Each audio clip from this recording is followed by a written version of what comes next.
Hello there folks, and welcome back to Star Citizen. Today we're going to be taking a look at a couple of the things that they have added in the Star Citizen patch 1.1. Today we're going to take a look at the things that they've added in the Hangar module and the things that they've added in the Arena Commander module. So let's start off with the Hangar module because we're here already.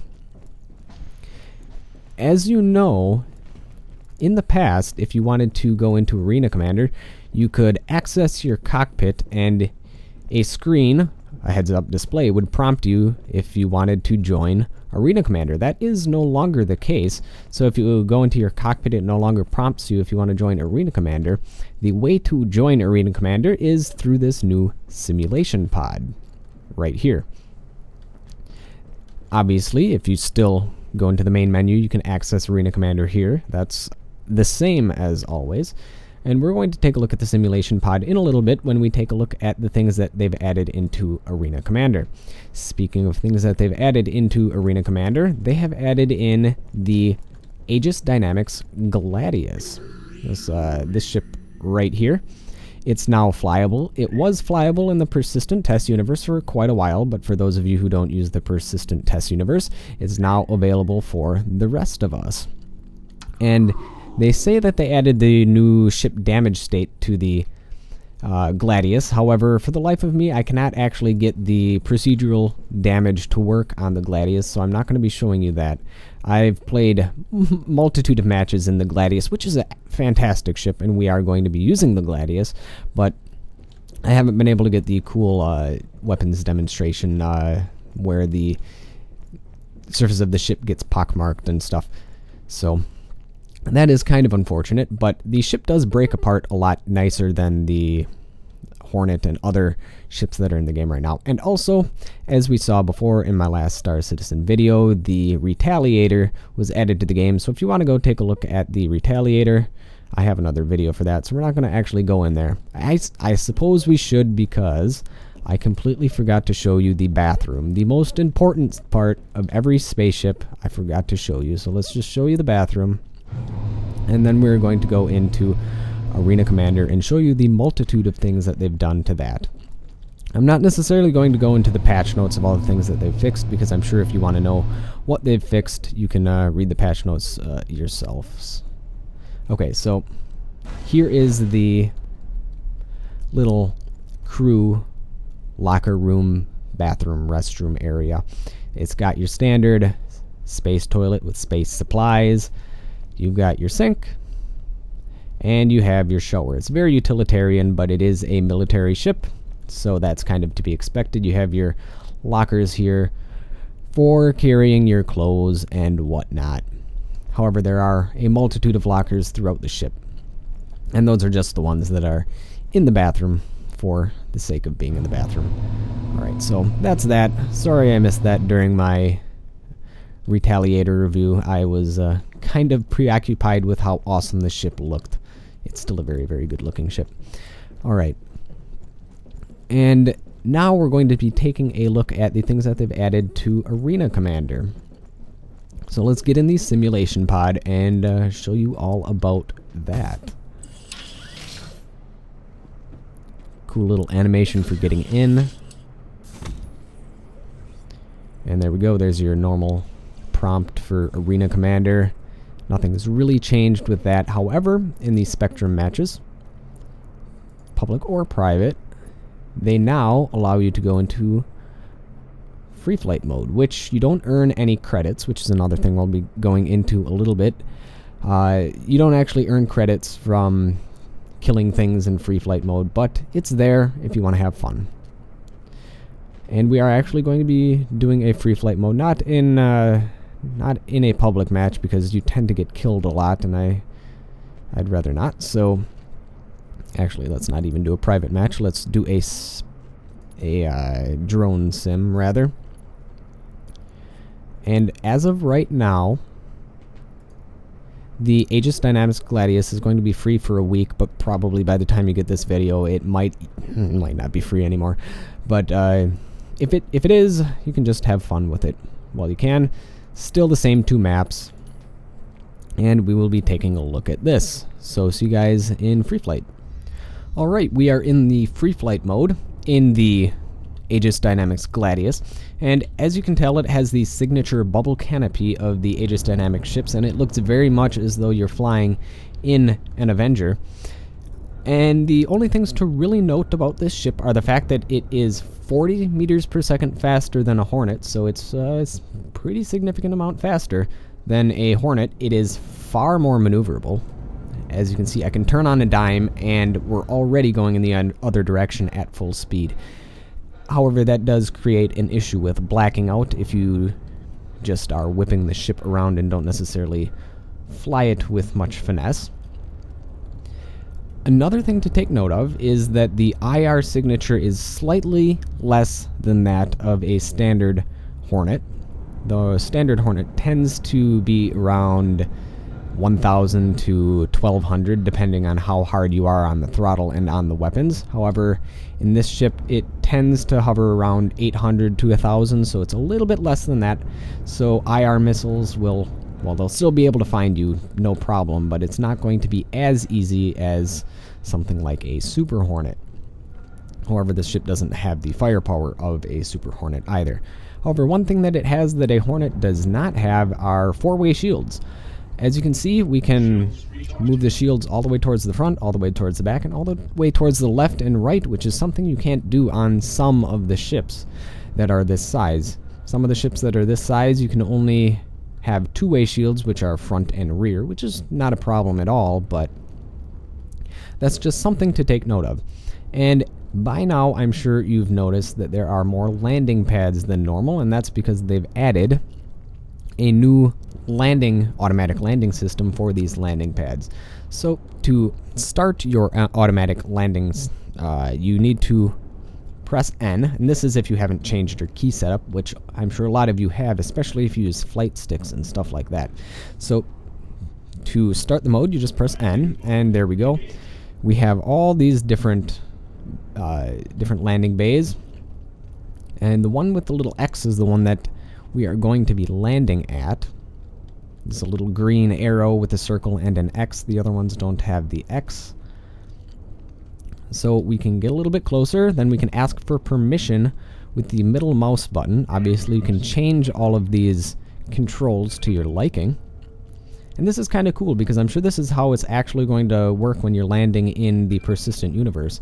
And as you can see on our heads-up display, we have red arrows, which indicate we are not yet ready to automatically land. And once those red arrows turn green, we will all be ready. Okay, so now we are ready for an automatic landing. Whoa, too fast. Too fast. Let me back up a bit.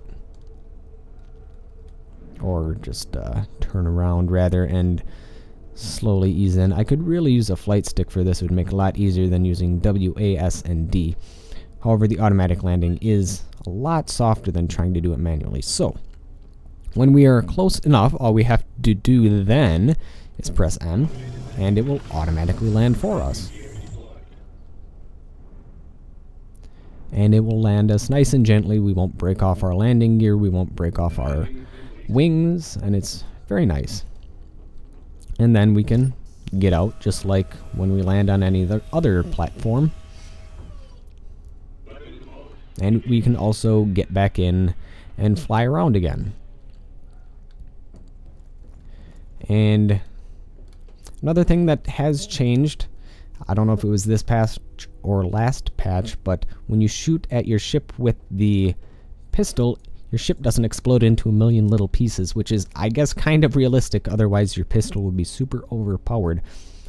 However, when we shoot at this, as you see, there are no markers on the ship indicating that we hit it. Whereas even if we shoot it in, like, the gun or something, well, I say that, but you used to be able to shoot things in the weapons and little... Yeah, see, there's a little pockmark shows up, but not on the ship itself, unfortunately. I'm going to stop shooting because that's quite loud, I'm sure.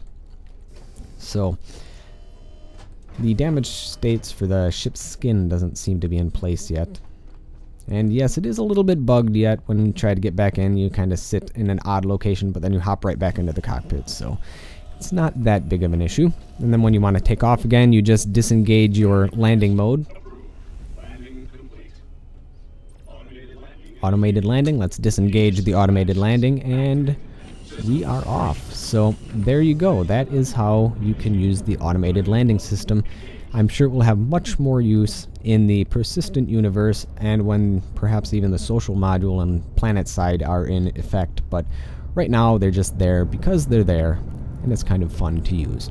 Alright, now we're going to take a look at the REC, which are the in-game credits that you can earn from public matches, pretty much any public match except for the free flight mode.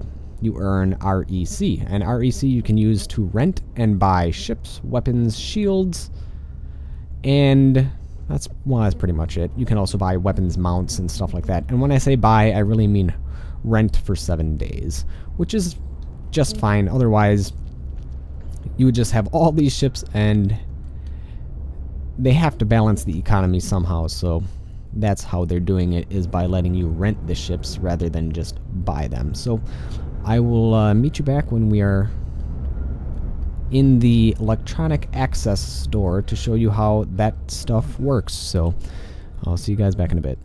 Alright, so here we are on the RSI website. So to get to the electronic access, it's very simple. Go to Store, Electronic Access, and from there you can take a look at all the different ships, weapons, shields that you can pledge for. And they're actually quite cheap indeed. We're going to take a look at a couple of the ships. In fact, I made enough money in one of my matches to pay for an RSI Aurora LN, and then some. I almost had enough money to pay for a 300i. I did have enough to pay for Mustang Beta, so that's kind of cool. They're very, very cheap. However, you only get them for 7 days. If you take a look at the more info, you'll say this product is a time-limited ROM that will last for 7 periods of 24 hours.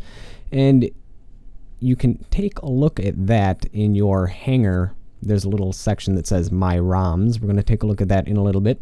Also, if you just want to know how much REC you have, just click on My RSI. There you go. It says I have 8,900 REC.